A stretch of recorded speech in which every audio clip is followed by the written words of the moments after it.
Now it's time for International Press Review, and for that we're joined in studio by Florence Bilawal. Hi. Florence, welcome again. So we're going to start off with some scandal that's coming out of Tunisia, and it involves the foreign minister. That's right. This is an incredible story, and it all started on a blog called To Be Good Again that's run by a journalist called Ulfa Riahi. Now, the scandal involves the foreign minister, Rafik Abdel-Salem, who's not only the foreign minister, he's also Rached Ghannouchi, so the president of the ruling Islamist party, his son-in-law.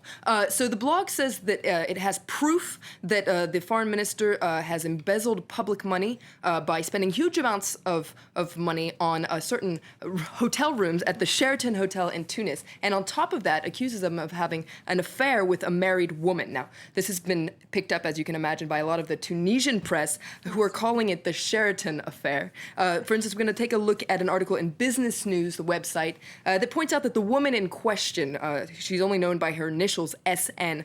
She spoke on a radio saying that she's not his mistress, but his cousin.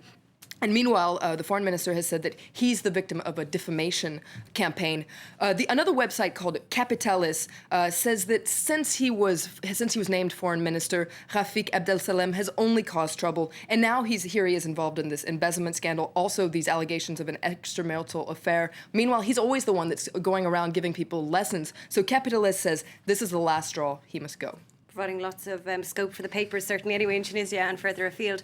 Well, we'll move on to the next story, Syria and the defection of one of the generals whose job was, in fact, to stop defections. That's right. We'll look at a cartoon in the International Herald Tribune today, which shows a tree that looks a lot like Bashar al-Assad there, that's losing all its leaves that look like general stars.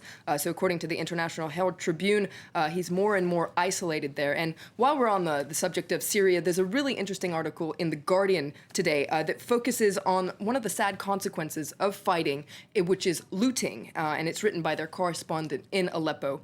And it says that scrambles for the spoils of war engulf Syria's revolution, and it starts with the example of a Syrian rebel commander known as Abu Jamil. Now, he wasn't killed by the government, he was killed by fighting over his loot. And the Guardian quotes another rebel commander that says, if he had died fighting, that's fine because he was a rebel, but the fact that he died because of this feud over his loot, that is a disaster for the revolution. And according to the Guardian, this really threatens the unity of the rebels.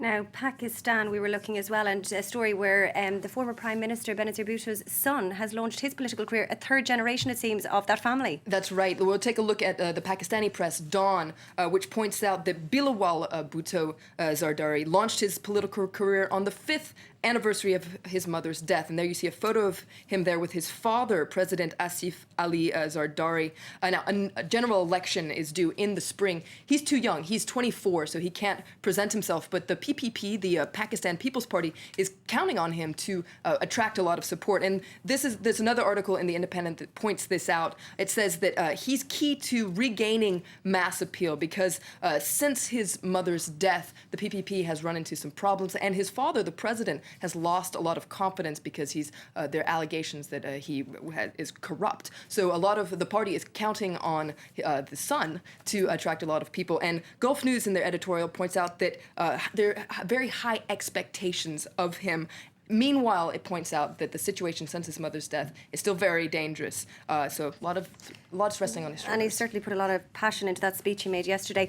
Well, Flo, finally, we're going to look at The Independent, focusing on a controversial scientific test, and that's being carried out in the UK. That's right. People are always concerned about how old they are, but are you concerned about how old you really are, Karen? I kind of am, actually, so maybe this is good for me. There's a test that claims to tell people how fast they're aging, so a lifespan test, maybe to tell them how much longer they have to live. It's controversial because a lot of people say that it doesn't actually really work. It's also expensive. It costs £650. And to be honest, I don't know if I really want to know how much longer I have. When you mention that price, no thanks. Flo, thanks very much for that update on International Press News. Do stay tuned to France 24.